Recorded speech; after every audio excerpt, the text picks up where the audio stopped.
ओम नमो सिद्धानम।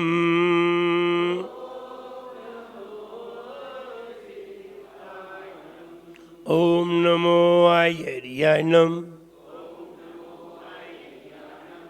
ओम नमो वच्छायाणम। ओम नमो लोय सव्वसाहुनम।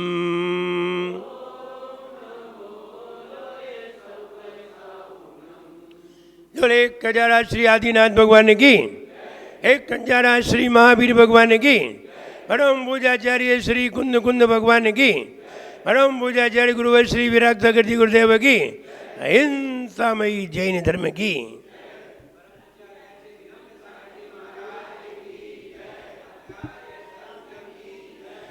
नम्यून वर्धमानम परमपाणम जिनम त्रिशुद्धेन वोच्छामि नयन सारम सायार नयार तम्मीनम। नमो हरियंतानम, नमो सिद्धानम, नमो आयर्याणम, नमो वज्रायणम, नमो लोय सव्वसाहुनम। मधुसूदनान वले नदु सच्छंदम बोलदे जिनुदिठम। जो सोदि कुदिठी न होदी जनमगलग गरवो। मति सुत ज्ञान यहाँ पाए मन मर्जी जो कर जाए। मत सुत ज्ञान यहाँ पाए मन मर्जी जो कर जाए। मिथ्या दृष्टि कहलाए, मिथ्या दृष्टि कहलाए, मिथ्या दृष्टि।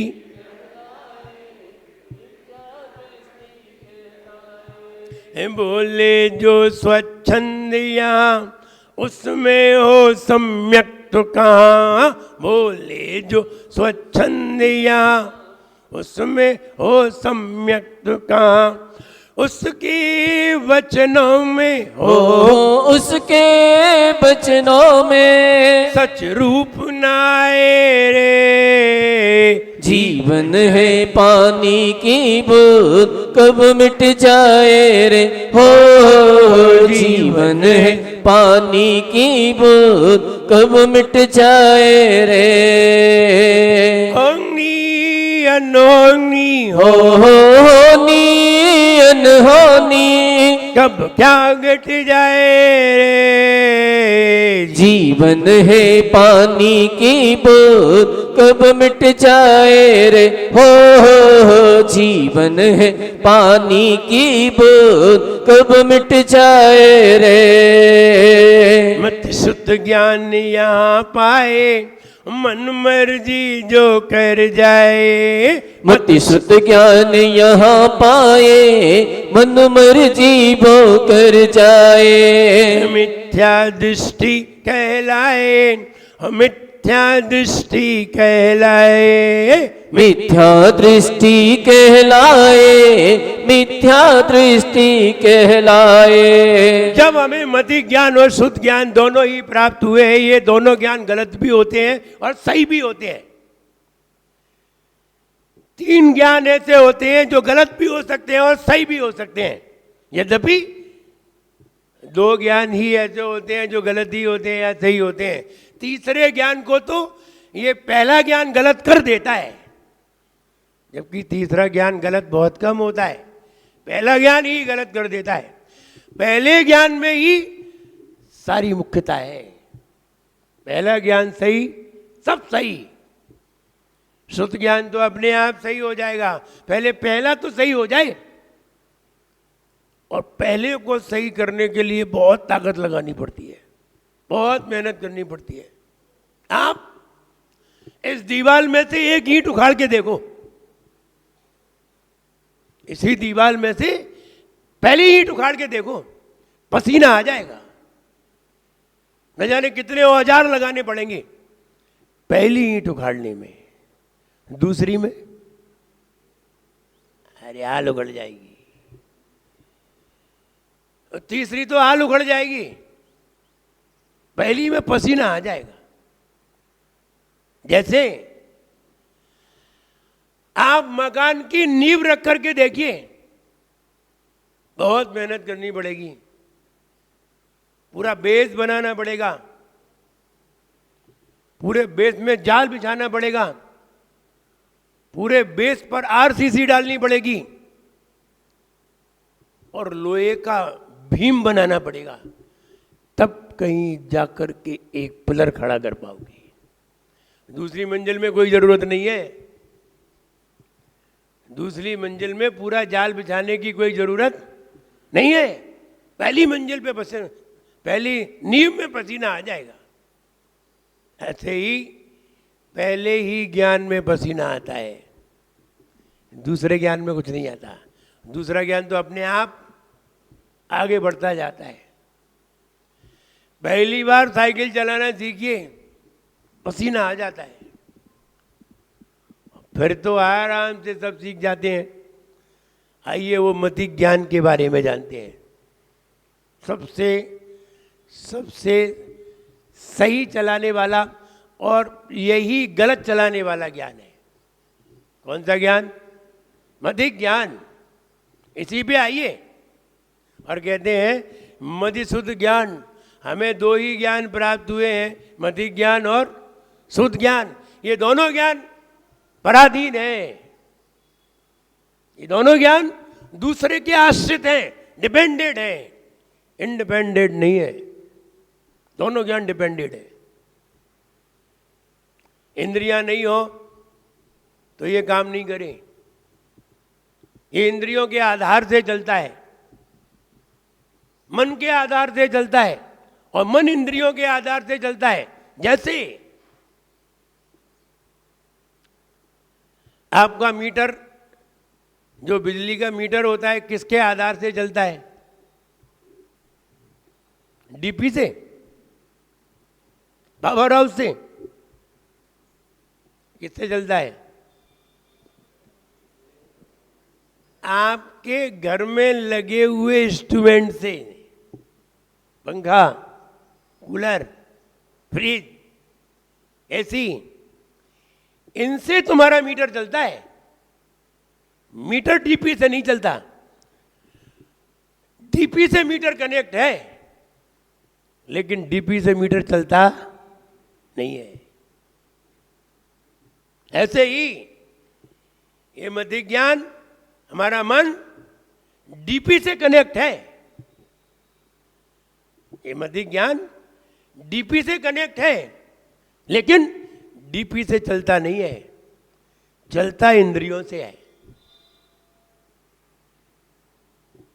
जैसे मीटर इंस्ट्रूमेंट से चलता है, ऐसे ही मन इंद्रियों से चलता है। और मन को कंट्रोल करने वाला हृदय होता है, और हृदय को संचालन करने वाले हम हैं।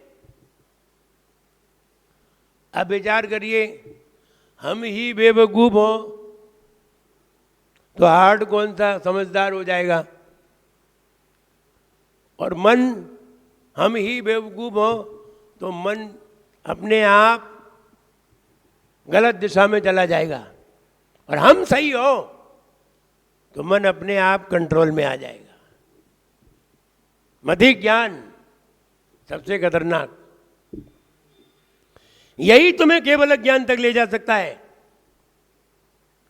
और यही तुम्हें निगोद की यात्रा भी करा सकता है। कौन सा ज्ञान? मति ज्ञान। इसमें जरा कु और लगा दीजिए, कुमति ज्ञान। मति ज्ञान कुमति ज्ञान में क्या अंतर है? मति ज्ञान जैसा देव शास्त्र गुरु ने कहा है वही मानेगा। कुमति ज्ञान अपने मन की ओर लगाएगा। कुमति ज्ञान अपने मन की ओर लगा देगा, बुद्धू बना देगा। कुमति ज्ञान देखिए, मति ज्ञान सम्यक दर्शन उत्पन्न कराएगा, कुमति ज्ञान मिथ्यात्व में ले जाएगा।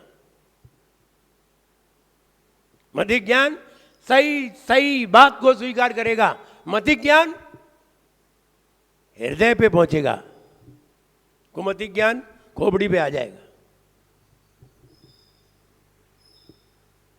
मति ज्ञान कहां जा रहा है? हार्ट पर। मति ज्ञान हृदय की सुनेगा, दिल की सुनेगा, और कुमति ज्ञान दिमाग की सुनेगा। कितना अंतर है? बहुत अंतर है। जब दिल की आवाज आए तो परमात्मा की आवाज आती है, और जब दिमाग की आवाज आए तो परमात्मा की नहीं, आत्मा की आवाज आती है।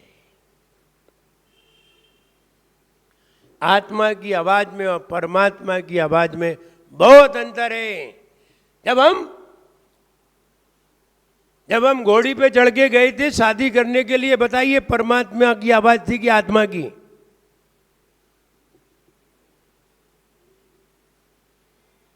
किसकी आवाज थी? आत्मा की कि परमात्मा की? आत्मा की। और जब तुम घर छोड़ करके जाने लगो तब परमात्मा की आवाज आएगी। अभी घर में रहने की आवाज आ रही है, ये परमात्मा की आवाज नहीं है। ये किसकी है? आत्मा की। दोनों की आवाज सुनिए, दोनों अलग अलग बोलते हैं। अभी तो हमने यही सुना था, अप्पा जो परमप्पा, आत्मा ही परमात्मा है। आप शुद्ध नई की बात कर रहे हैं। आप दोनों का अंतर जानिए। आत्मा संसारी भी है, आत्मा मुक्त भी है। कौन सी आत्मा की बात कर रहे हो? फिर हमें ये जानना पड़ेगा, संसारी की बात कर रहे हो या मुक्त की बात कर रहे हो? किसकी बात कर रहे हो आप? को बात याद आती है कि जब एक व्यक्ति ने यह कहा कि क्या होती है आत्मा, क्या होती है परमात्मा? हम नहीं जानते आत्मा परमात्मा क्या होती है, हमें बताओ आत्मा और परमात्मा में क्या अंतर है। बहुत अकड़ रहा था, घोड़े पे चढ़ा हुआ था। साधु के पास पहुंच गया, बोले हम क्या बताएं, ये तो कोई संत पुरुष बता सकते हैं कि आत्मा और परमात्मा में क्या अंतर है।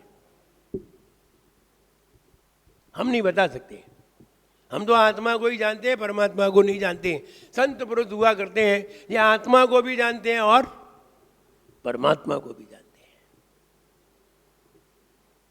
एक साधु के पास पहुंच गया। साधु जंगल में एक कुटी में विराजमान था, एक कुटी में विराजमान था, बैठा हुआ था, अपने ध्यान में मस्त था। घोड़े पे चढ़ा हुआ आया, बोला, उनके पास जाके बैठ गया। बैठने पर थोड़ी देर बैठा रहा। साधु ने जब आंख खोली, उसने प्रणाम किया, उसे आशीर्वाद दिया। उसने एक ही प्रश्न किया, महाराज आप क्या कर रहे थे? बोले मैं ध्यान कर रहा था। किसका ध्यान कर रहे थे? बोले परमात्मा का। बोले क्या होता है परमात्मा, क्या होती है आत्मा? हमें ये जानना है आत्मा और परमात्मा में क्या अंतर है, आप बता सकते हैं? बोले हाँ बता सकते हैं। बोले आज ही बताना है?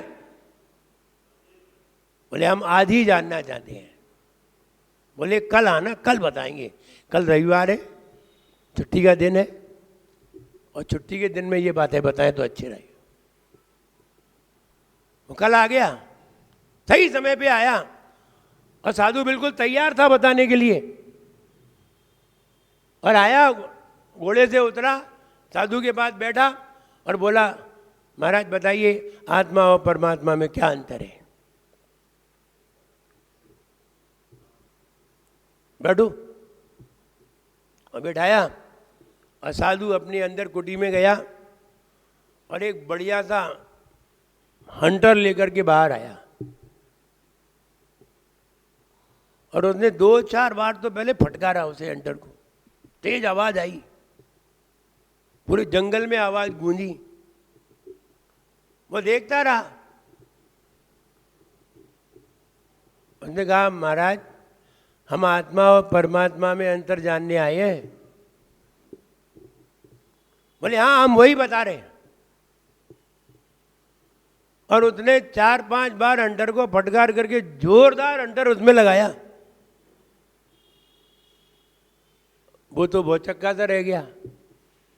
फिर दूसरा लगाया, तीसरा लगाया, चौथा लगाने को हुआ तो चिल्लाने लगा, बोले बचाओ। अब कौन बचाए जंगल में। फिर चौथा लगाया उसने, 5 बार लगाया, वो चिल्लाता रहा कि बचाओ और वो लगाता रहा। अंत में जब 8-10 हंटर पड़ गए, चिल्ला चिल्ला के कोई नहीं आया, तो उसने साधु के ही पांव पकड़ लिए, बोले बचाओ महाराज बचाओ। बोले समझ में आया आत्मा और परमात्मा में अंतर। अब समझ में तो आया नहीं था। और कहते हैं कि नहीं आया तो एक और पड़ेगा, और कहते हैं आ गया तो कहेगा बताओ, तो भी झंझट में फंसा है। बोले समझ में आया। अब क्या कहता। अब उसने झूठ कह दिया कि हाँ आया, और जैसे ही कहा उसने आया, उसने अंतर रख दिया, उसने बता आत्मा और परमात्मा में क्या अंतर है। अब समझ में तो आया नहीं था, तो नहीं आया तो बोला अब क्या बताए, तो चुपचाप बैठा रहा। उसने फिर अंतर उठाया और जैसे ही एक फटकारा, फिर उसने पांव पकड़ लिए। बोले महाराज सही बताऊं समझ में तो नहीं आया, लेकिन डर के मारे मैंने कह दिया था कि आ गया। अब आप ही समझाओ कि आत्मा और परमात्मा में क्या अंतर है। बोले तेरी समझ में नहीं आया। बोले नहीं आया, लेकिन मारना नहीं, आया नहीं है। बोले जब तू घोड़े पे अकड़ करके और ये पूछ रहा था कि आत्मा और परमात्मा में क्या अंतर है मुझे बता, तब आत्मा बोल रही थी। और जब तू भय से, पीड़ा से तड़प रहा था और कह रहा था बचाओ बचाओ, ये परमात्मा बोल रहा था। परमात्मा संसार से बचना चाहता है और आत्मा संसार में रमना चाहती है। यही आत्मा और परमात्मा में अंतर है। तेरी समझ में आई। बोले हाँ आ गई। जब संसार में रमने का भाव आए, संसार में रहने का भाव आए तो आत्मा, और संसार से निकलने का भाव आए तो परमात्मा बोलती है। अब बोलो आपकी आत्मा बोली कि परमात्मा। अभी तक तो आत्मा ही बोल रही है, परमात्मा बोला ही नहीं है। जिस दिन बोलेगा उस दिन समझ में आ जाएगी, उस दिन मतिक ज्ञान बोलेगा। जब परमात्मा की आवाज आएगी तो मतिक ज्ञान बोलेगा, और जब तक बोल नहीं रहा है तब तक ये ज्ञान कौन सा है, कौन सा ज्ञान है, कुमतिक ज्ञान है। अभी हमें विषय अच्छे लग रहे हैं, अभी हमें कसाय अच्छी लग रही है, अभी हमें मन मर्जी की अच्छी लग रही है, मन मर्जी कर रहे हैं, कर लो। कितने दिन और करोगे, कर रहे हैं कि नहीं मन मर्जी। हाँ मन मर्जी कर रहे हैं, बिल्कुल मन मर्जी कर रहे हैं। महाराज तुम्हारे नगर में तुम्हारे अंदर कौन सा भाव होना चाहिए, नहीं मन मर्जी, मन मर्जी कर रहे हैं, कर लो। यही तो कहा है इसमें, मधुसूदनान बले ने स्वच्छंदम, स्वच्छंद है बोलने में, जो मन में आए तो बोलता है। शास्त्रों में लिखा है पंचम काल के 3 वर्ष 8 माह 15 दिन शेष रह जाने तक इस धरती पर भावलिंगी मुनिराज हमेशा रहेंगे। कौन सी धरती पर? विदेश क्षेत्र की, ऐरावत, भरत क्षेत्र की, हिंदुस्तान में, भारत देश में। क्या कहा है? किसने कहा है ये कहा किसने? ये बड़े बड़े महान आचार्यों ने कहा। भूत बलि जैसे, पुष्पदंत जैसे मुनिराज, आचार्य महाराज, केवली के समान, देवसेन स्वामी, उमा स्वामी, सभी आचार्यों ने इस बात को कहा है। पंचम काल के 3 वर्ष 8 माह 15 दिन शेष रहने तक यहाँ भावलिंगी दिगंबर मुनिराज इस धरती पर रहेंगे। मन मर्जी देखो, पंचम काल में भावलिंगी मुनि महाराज नहीं होते। किसने बोला? कुदृष्टि ने, कुमति ने बोला। किसने? मति ज्ञान ने नहीं, कुमति ज्ञान ने। और ऐसा बोल करके, ऐसा मन में भाव ला करके और ऐसा मुंह से बोल करके तुझे स्वच्छंद बना दिया और मुनिराज सामने रहे और तेरा सिर अकड़ करके खड़ा कर दिया। किसने? किसने? कुमति ज्ञान ने। पंचम काल में मुनिराज होते नहीं है, भावलिंगी मुनिराज नहीं होते। शास्त्रों में तो कहा नहीं था, जिनेंद्र भगवान ने कहा नहीं, आचार्यों ने कहा नहीं, शास्त्रों में लिखा नहीं, फिर भी किसी की खोपड़ी ने कह दिया। कौन सा ज्ञान? कुमति ज्ञान। कैसे कुमति ज्ञान हावी हो जाता है, कैसे कुमति ज्ञान एक नया मार्ग बना देता है, नया पंथ चला देता है। और ध्यान रहे, धन हो जाने से कोई ज्ञान मति ज्ञान नहीं हो जाता। धन हो जाने से तुम एक मंदिर बना सकते हो, तुम भगवान की मूर्ति रख सकते हो, अपनी विचारधारा चला सकते हो, लेकिन धन हो जाने से मति ज्ञान हो जाए ये कोई जरूरी नहीं है। मति ज्ञान हो जाने से सही रास्ता अपना सकते हो। जिस दिन मति ज्ञान आएगा, जिस दिन कुमति से मति उत्पन्न होगी, उसी दिन अपने आप सही रास्ते पर आ जाओगे। अपने आप, कोई तुम्हें नहीं लाएगा। इसलिए आचार्य महाराज कहते हैं मति ज्ञान और श्रुत ज्ञान, ये 2 ज्ञान तुम्हें प्राप्त हुए हैं, डिपेंडेंट नॉलेज, और इस पर भी तुम्हें प्राउड। एक तो डिपेंडेंट हो, बिना इंद्रियों की तुम्हें ज्ञान नहीं हो रहा है। बताइए घड़ी में कितने बज गए? आप ही बताइए, देख करके बता रहे हो। इंद्री नहीं होती तो डिपेंडेंट नॉलेज, और फिर भी प्राउड। देखो तो, डिपेंडेंट नॉलेज फिर भी प्राउड। अरे तब तो तुम्हें बड़े विनम्र होना चाहिए, महापुरुषों के प्रति, संयम के प्रति, जिनवाणी के प्रति, देव के प्रति। किसके प्रति आप विनम्र हैं ये तो बता दीजिए। आपके अंदर विनम्रता आई कि नहीं आई? बुद्धू होने पर भी विनम्रता नहीं आई तो होशियार होने पर कहाँ से आएगी? होशियार हो ही कैसे पाओगे? बुद्धू तभी होशियार होता है जब वो विनम्र हो जाता है, जब वो सही बात को समझता है। तो यहाँ कहा है स्वच्छंदम बोलते जुनुद्दिठम, और उसमें स्वच्छंद है। हाँ पढ़िए।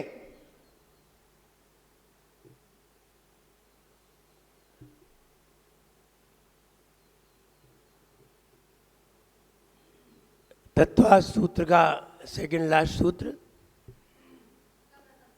सदसतो रविशेषा दृदिच्छोपलब्धे रुन्मत्तवत्। क्या कहा आचार्य महाराज ने, उमा स्वामी जी ने? सदसतो, सत्य और असत्य का, कि रविशेषा अविशेषा, सत्य और असत्य की विशेषता को जाने बिना, यत जो इच्छोपलब्धि, अपनी इच्छा के अनुसार वस्तु को वैसा समझ लेता है, वो व्यक्ति उन्मत्तवत, वो व्यक्ति पागल कहा जाता है। तत्व सूत्र में पहले अध्याय में 32वां सूत्र, सेकंड लास्ट, सद असतो, सत्य और असत्य का की विशेषता को जाने बिना जो अपनी इच्छा के अनुसार बोलने लगता है, कहने लगता है, उसको आचार्यों ने क्या कहा? उन्मत्त, पागल। अब ऐसे व्यक्तियों को क्या कहा जाए? और ये बताइए, भावलिंगी मुनिराज पंचम काल में है कि नहीं? कैसे मानते हो आप? हम क्या जाने, मुनि महाराज जाने। तुम नहीं जान सकते? तुम भी जान सकते हो। अभी जान लो, अभी बैठ के, अभी बैठ के बता दोगे कि भावलिंगी मुनिराज हैं, यहीं बैठ करके, बिना पढ़े, बिना शास्त्र को पढ़े। हम तुम्हें ऐसा एक प्रूफ दे सकते हैं कि उसको देख करके आप बता सकते हैं कि भावलिंगी मुनिराज अभी इस धरती पर, इस पंचम काल में, भरत क्षेत्र में जीवित हैं। और एक नहीं, कई होंगे। प्रूफ बताएं जिसको आप बाहर बता सकते हैं, किसी के सामने बता सकते हैं, बेधड़क बता सकते हैं। और ये प्रूफ ऐसा है जिसको आप बदल नहीं सकते। और वो प्रूफ है, अभी आप दीप प्रज्वलन करेंगे, किया नहीं आपकी बात, करेंगे ना? दीप प्रज्वलन करेंगे। अगर दीपक जल जाए तो समझना चाहिए इस भारत देश में भावलिंगी मुनिराज हैं। ये प्रूफ है।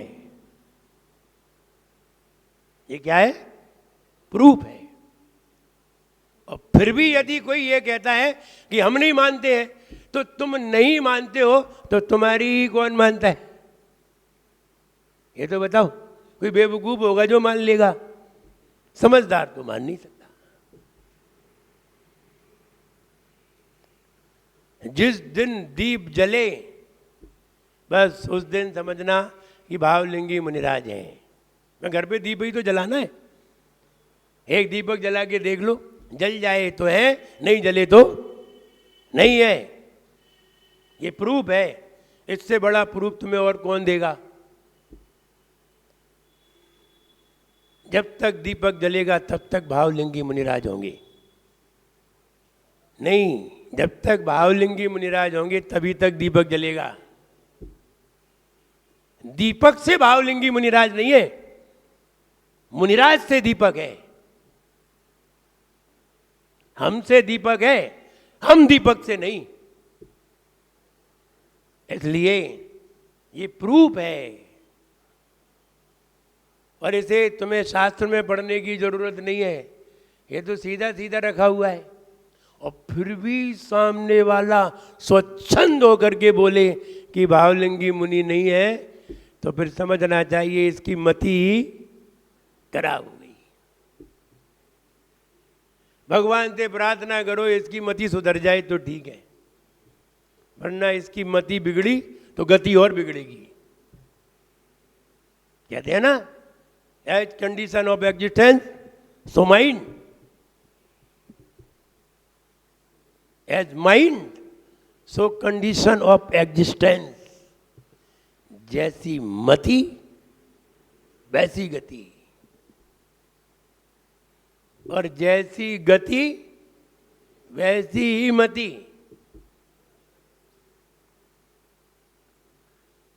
अगर आपकी उम्र 60 साल की है, औसत आपकी उम्र 60 साल की है, तो 40 साल तक ये नियम लागू होता है, जैसी मति वैसी गति।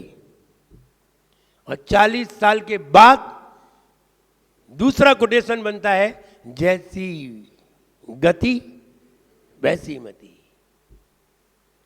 40 साल तक छूट है, 40 साल तक जैसी मति वैसी गति, 40 साल के बाद जैसी गति वैसी मति। और अगर गति खराब हो गई, 40 साल तक तुम ऐसे लोगों के बीच में पहुंच गए जो ये कहते रहे कि पंचमकाल में भावलिंगी मुनि महाराज नहीं होते, स्वच्छंदता से बोलते रहे, जो मन में आया तो बोलते रहे, भाव पूजा करो, द्रव्य पूजा करने की क्या जरूरत है। स्वच्छंद, इसे क्या कहते हैं? स्वच्छंद। ये नहीं कह पाते भाव भोजन करो, द्रव्य भोजन की क्या जरूरत है, ये नहीं कह पाते।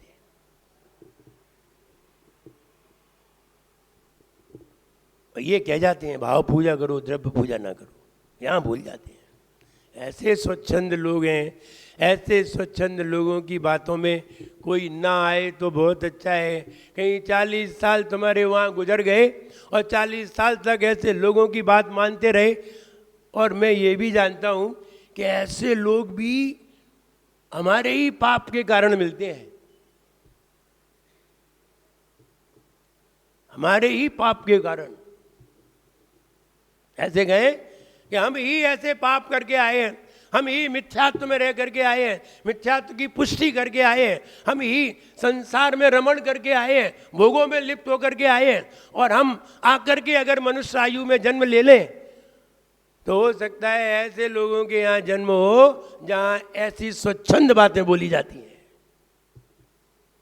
और फिर तुम्हारे 40 साल गुजर गए मति में, तो मति तो खराब हो गई और गति बिगड़ गई। अब 40 साल के बाद गति के अनुसार मति बनेगी। अब लाख यहां मुनिराज आ जाएं, उसके सामने भगवान भी खड़े हो जाएं, तो भी उसकी मति बदल नहीं सकते। भगवान भी सामने आ जाए। अब भगवान तो रोज सामने ही होते हैं, लेकिन मति कहाँ बदली? तो भगवान में तो इतनी ताकत थी नहीं कि भगवान मति बदल देते। हाँ, गुरु जरूर बदल देते हैं,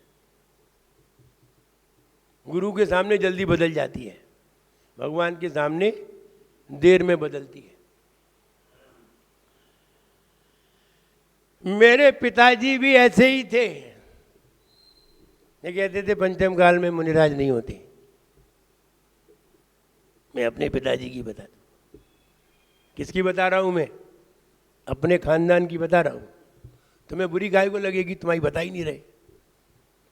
मेरे पिताजी भी ऐसे ही थे। 16 साल तक उन्होंने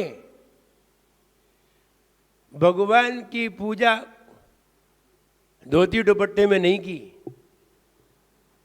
हम बोले अभिषेक तो भगवान की सफाई के लिए किया जाता है। कैसी मति हो गई उन्हें अपने पिताजी के साथ बैठ करके, ऐसी मति हो गई। क्या मतलब? मेरे पिताजी के पिताजी भी वही थे, उनके साथ बैठ करके ऐसी मति हो गई। 16 साल तक उन्होंने भगवान की पूजन नहीं की और बोले अब से करना, ये तो सब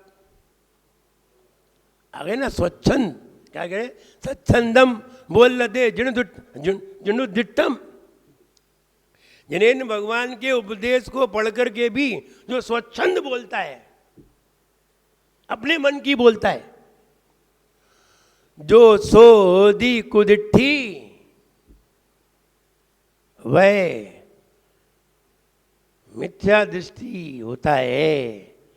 न होदी जणमग्ग लग रवो, वह जनेन्द्र भगवान के मार्ग में लगने वाला नहीं होता। जब 16 साल में भगवान के पास खड़े होकर उनकी मति नहीं सुधरी और मति सुधरी तो आचार्य विद्यानंद जी महाराज जब भिंड से गुजरे और एक दिन उनके संपर्क में आए तो मति बदल गई। किसके संपर्क में आने से? गुरु के संपर्क में आने से। एक दिन का प्रवास था। वहां से गुजरे, इटावा से ग्वालियर की ओर जा रहे थे और वहां से भिंड में एक दिन रुके, आहार किया, आहार लेने के बाद विहार कर दिया। इतने में मति सुधर गई और उस दिन से जब तक वो जीवित रहे श्रावक रहे, तब तक उन्होंने भगवान का अभिषेक व पूजन किया। और पूजन करते करते पूजन करते करते एक दिन आचार्य विराग सागर महाराज के संपर्क में आ गए, तो 1996 में मुनि भी बन गए और 2002 में समाधि की। हम ये कहना चाहते हैं, गुरु के संपर्क में आने से समाधि हो गई। भगवान के पास लगे रहते ना तो 16 साल तो लगे ही रहे, 20 साल और लगे रहते, कुछ नहीं होता। और हो क्या गया? जिनकी मति भ्रष्ट हो गई वे भगवान के सामने ही तो खड़े होते हैं, गुरु के सामने तो आते ही नहीं, और अभी तक नहीं सुधरे होंगे। वो जिंदगी और गुजर जाएगी बिना सुधरे। इसलिए ये कहना चाहते हैं कि भगवान के सामने तुम्हारी मति सुधर जाए, संभव नहीं है। सुधरेगी तो कहाँ सुधरेगी? गुरु के सामने सुधरेगी, एक दिन में सुधर जाएगी। वे इंद्रभूति गौतम बाहर घूमते रहे और जिस दिन गुरु के सामने आए उसी दिन सुधर गए। हम ये कहना चाहते हैं कि मति सुधनान बले ने, मति ज्ञान और शुद्ध ज्ञान के बल से स्वच्छंद कभी भी मत बोलिए। आगम में आगम पढ़िए अथवा बड़ों की सुनिए, महापुरुषों की बात सुनिए, वो अनुभवी हैं, अनुभव को सुनिए। और अनुभव को सुन करके जिनेंद्र भगवान की वाणी को पढ़ करके अपने मन से विपरीत कभी मत बोलिए, वरना ध्यान रहे बोलना बहुत सरल है, भुगतना बहुत कठिन।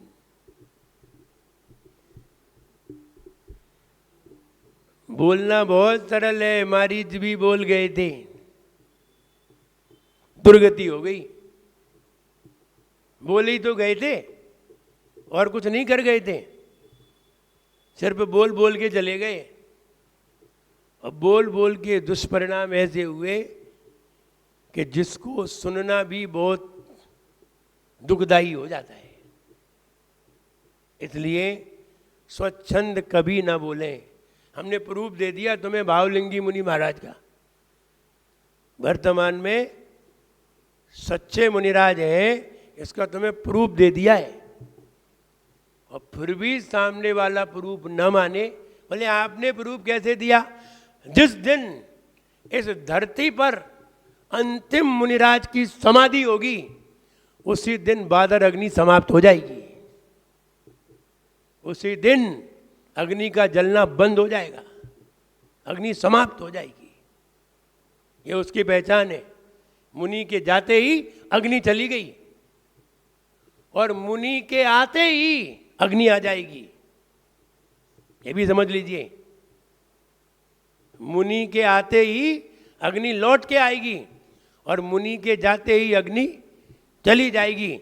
इसलिए हम अग्नि से नहीं है, अग्नि हमसे है, मुनिराज से अग्नि है। और विचार करिए जरा, बहुत सारे चिंतन तो कर लीजिए। आप नित्य निगोद में पड़े हुए थे, आपको नित्य निगोद से किसने निकाला? कौन से पुण्य ने?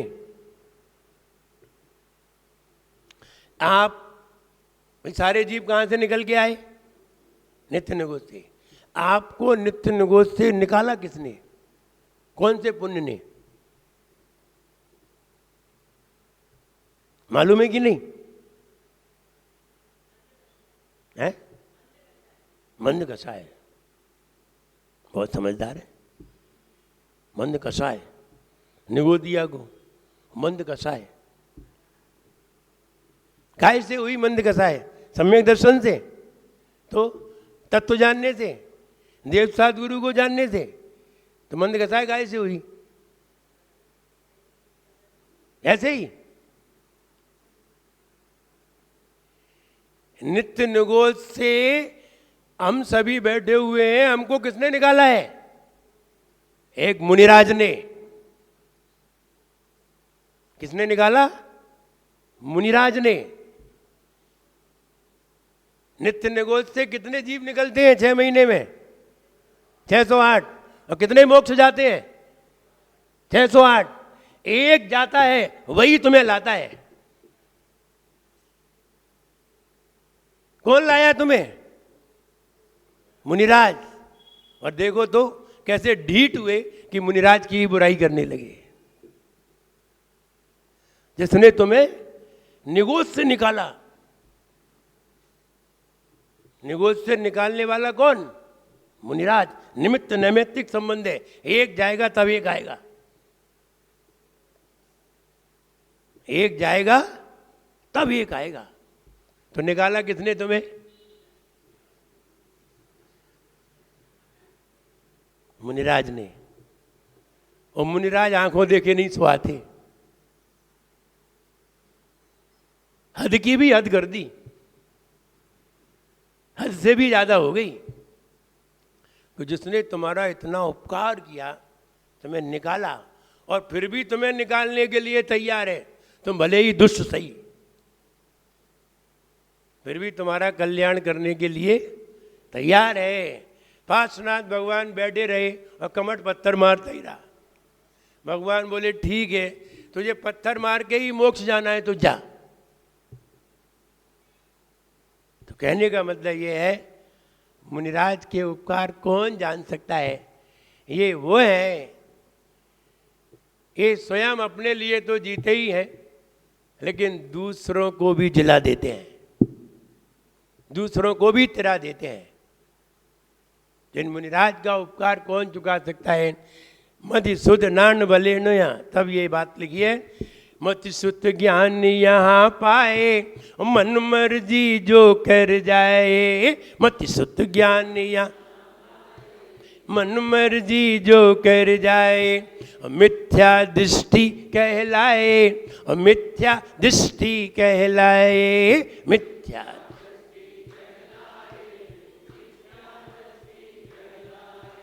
बोले जो स्वच्छंद यहाँ, बोले जो स्वच्छंद यहाँ, उसमें हो सम्यक तो कहाँ। बोले जो स्वच्छंद यहाँ, उसमें हो सम्यक तो कहाँ।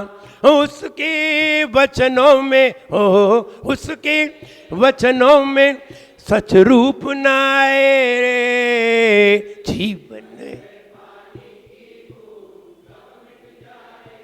ओ जीवन में।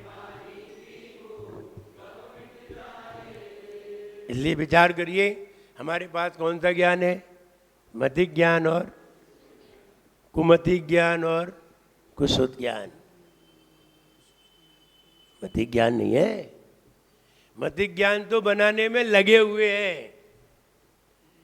कुमति को मति बनाइए, जो भी करना पड़े करिए, जितनी भी मेहनत करना है करिए, त्याग करना है कर लीजिए, घर छोड़ना है छोड़ दीजिए। कुछ नहीं रखा है घर में, एक जरा सा टुकड़ा इकट्ठा कर लिया है, उसी में ही लगे हैं। अभी भूल गए हैं कि जिस दिन ये कुमति मतिक ज्ञान बन जाएगी, ये छोटे से मकान नहीं, बड़े बड़े महल तुम्हारे हो जाएंगे। कुमति को मति बना के तो देखो, बड़े महल तुम्हारे होंगे। ध्यान रहे, मतिक ज्ञानी छोटे से मकानों में जन्म नहीं लेता, मतिक ज्ञानी राजा होता है, नगर का राजा होता है। जितने भी मतिक ज्ञानी हैं, जितने भी आप शास्त्रों को उठा करके देखिए, सारे महापुरुष मतिक ज्ञानी हुए हैं। इसलिए हम छोटे से मकान को अपना बना रहे हैं। हमने कहा था कि अगर आप एक पत्नी छोड़ेंगे तो कितनी मिलेंगी? 32। अब एक ही नहीं छूट रही, फिर कह रहे कि 32 देखेंगे। कहाँ से देखेंगे 32? इसलिए एक मकान छोड़ोगे बहुत बड़े बड़े मिलेंगे, लेकिन छोटा सा ही नहीं छूट रहा है तो बड़ा मिलेगा कैसे? पहले वो तुम्हारे हाथ खाली करता है, बाद में तुम्हारे हाथ भरता है।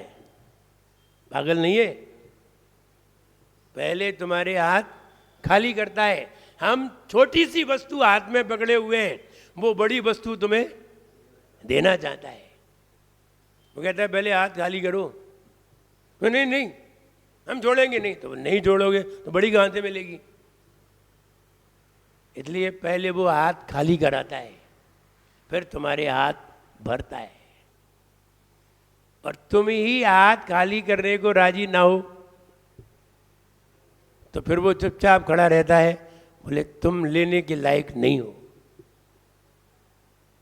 इसलिए स्वच्छंद कभी भी ना बोले। हमको जिसने निकाला है कम से कम उसका तो सम्मान रखें, और उसका सम्मान नहीं कर सके तो ध्यान रहे उसने तुम्हें एक बार तो निकाल दिया है। ये साधु की करुणा थी कि उसने तुम्हें निकाल दिया। लेकिन आप प्रकृति के नियम को भी जानिए, अगर तुमने उसका अपमान किया तो वो तुम्हें वहां तो नहीं पहुंचा सकता, लेकिन उसी अवस्था में पहुंचा देता है। छोड़ेगा नहीं, प्रकृति नहीं छोड़ेगी। फिर तुम्हें निगोद की यात्रा करा देगी। अभी तक नित्य निगोद में थे, अब तुम्हें इतर निगोद में पहुंचा देगी। कौन? प्रकृति। अगर जिसने तुम्हें निकाला है उसका अगर सम्मान नहीं हुआ तो आपको मालूम हो, मारीच जो तीर्थंकर महावीर का जीव था, उसने भी जब आदिनाथ भगवान का अपमान कर दिया था तो उसको भी निगोद में जाना पड़ा था। नित्य निगोद में नहीं गया था, इतर निगोद में तो जाना ही पड़ा था। इसलिए हम ये कहना चाहते हैं, मति ज्ञान और शुद्ध ज्ञान पा करके हम उसको जो कुमति है उसको मति बनाए। और हमने कुमति और मति में अंतर बता दिया। जिस दिन जिनेंद्र भगवान की बात स्वीकार करो उस दिन मति हो जाती है, और जिस दिन संसार के काम में लगो तो वही मति कुमति हो जाती है। विषय कषाय कुमति और सराग वीतराग मति। इसलिए अपनी मति को सुधारिए। और यहाँ आचार्य महाराज कहते हैं कि ऐसे वचन कभी भी नहीं बोलना चाहिए जो जिनेंद्र भगवान के विपरीत है। भूल करके भी कोई भी तुमसे कह दे, तुम्हारे पिताजी भी कह दे कि ऐसे वचन बोल दो, नहीं बोलना, बिल्कुल नहीं बोलना। पिताजी कहे कि तुम नहीं बोलोगे तो हम मर जाएंगे, मर जाओ, कल मरो तो आज मर जाओ, लेकिन हम जिनेंद्र भगवान के विपरीत कोई वचन नहीं बोलेंगे। क्योंकि पिताजी कोई काम के नहीं है और सम्यक तो बहुत काम का है। सम्यक तो कई भव सुधार देगा और इन पिताजी से और अच्छे पिताजी दिला देगा, राजा महाराजा। इसलिए कोई भी कहे जिनेंद्र भगवान के विपरीत मत बोलना। ये हमारी आपसे बहुत अच्छी तरह कहावत है, कथन है। आप इसे स्वीकार करिए, मानिए और मेरी तरह विचार बनाइए। कोई भी कुछ भी कहता रहे, कहूँगा तो जिनेंद्र भगवान को ही स्वीकार करूँगा और कहूँगा तो सही कहूँगा, वरना नहीं कहूँगा। क्या ज़रूरत है कहने की? क्या मिल जाएगा गलत कहने से? बताइए क्या मिल गया? तुमने ये कह दिया कि पंचम काल में सच्चे मुनि नहीं होते, क्या मिला तुम्हें? कुछ मिला? सिर्फ अहंकार। कुछ मिल गया? सिर्फ अहंकार। परिणाम जानते हो? मारीच भी कह गए थे, मारीच भी तो कह गए थे यही बात, यही उल्टी सीधी जिनेंद्र भगवान के विपरीत कह गए। एक तुम थे जो कह गए और एक वो थे जो सह गए। वो सह गए वे, वरना वो तो तीर्थंकर थे, वो दंड नहीं देते। लेकिन प्रकृति छोड़ती नहीं है, कर्म नहीं छोड़ते। मारीच के जीव को जब निगोद में जाना पड़ा होगा, कितने काल तक उसे निगोद में भ्रमण करना पड़ा, जिसकी संख्या नहीं बताई है, असंख्यात भवों तक निगोद में भ्रमण करना पड़ा उसे। इसलिए भूल करके भी नहीं, दाम मुनि नहीं होते हैं भैया, ऐसा कहने से तुम्हें कोई लाभ नहीं हो रहा है। और आप कहो कि नहीं वो चौथे काल जैसे, अरे जैसा समय होता है वैसी ही साधना होती है, जैसा समय होता है वैसी ही साधना होती है, जैसी ताकत होती है वैसी ही साधना होती है। तुमसे 2 घंटे खड़े होके पूजन नहीं हो रही तो कुर्सी चाहिए, टेबल चाहिए। और साधु तुम कह रहे हो कि 4 घंटा खड़ा रहे, भाई शक्ति है तो जैसी शक्ति है वैसा साधु करता है, पूरी ताकत लगा देता है। जो साधु बनता है ना वो पूरी ताकत झोंक देता है, पूरी ताकत से काम करता है। और जब ताकत से कमजोर पड़ जाता है तब रह जाता है। वो तो ये चाहता है अभी हम शुक्ल ध्यान लगा लें, अभी मोक्ष निकल जाए, लेकिन वो भी नहीं लगता है। इसलिए मति ज्ञान और कुमति ज्ञान, कुसुत ज्ञान हम पहले से ही जेब में रख करके लाए हैं। कौन सा बनाना है? मति ज्ञान और सुत ज्ञान बनाना है। कुमति ज्ञान, कुसुत ज्ञान हम जेब में रख करके लाए हैं सब,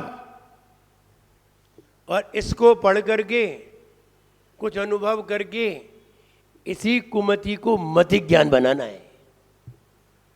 बस यही पुरुषार्थ है।